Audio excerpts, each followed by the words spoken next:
There's this moment in in every human life where the mind just becomes so loud, so chaotic, so emotionally convincing that we just unconsciously assume that this must be who I am, right?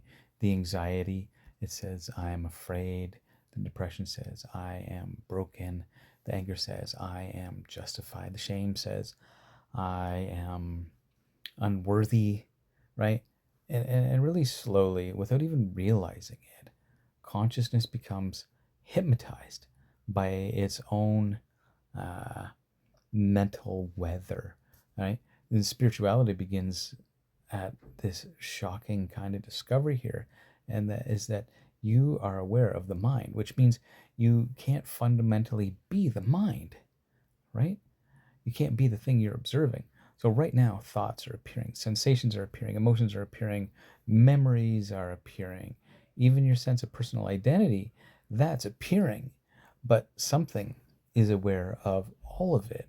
That awareness itself is it's untouched, it's unscathed. This is the deeper meaning of this I am.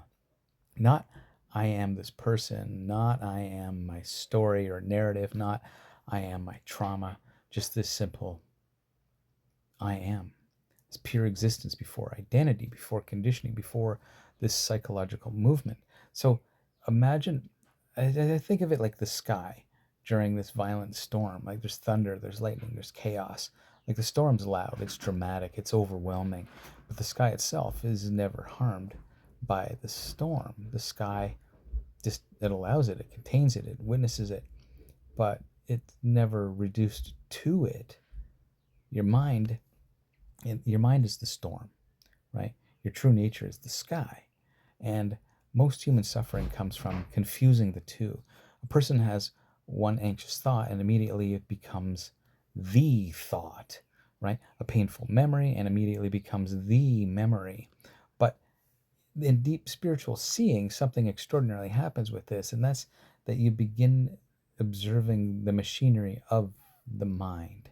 You watch thoughts arise automatically. You watch emotional reactions happen mechanically. And for the first time, there's a space between awareness and mental activity. And then within this space is freedom, not because thoughts disappear, but because identification with it weakens.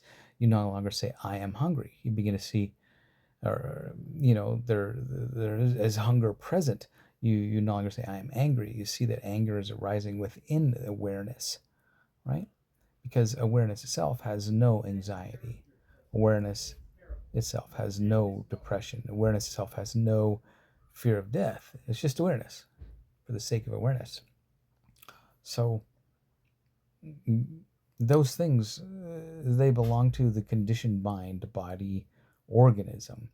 And when you rest deeply as this pure I am, the mind becomes transparent. You can finally see it clearly instead of um, being consumed by it or by drowning inside of it. And that clarity is the beginning of what some would call awakening on some level, recognizing and witnessing and understanding. It's not becoming something new though.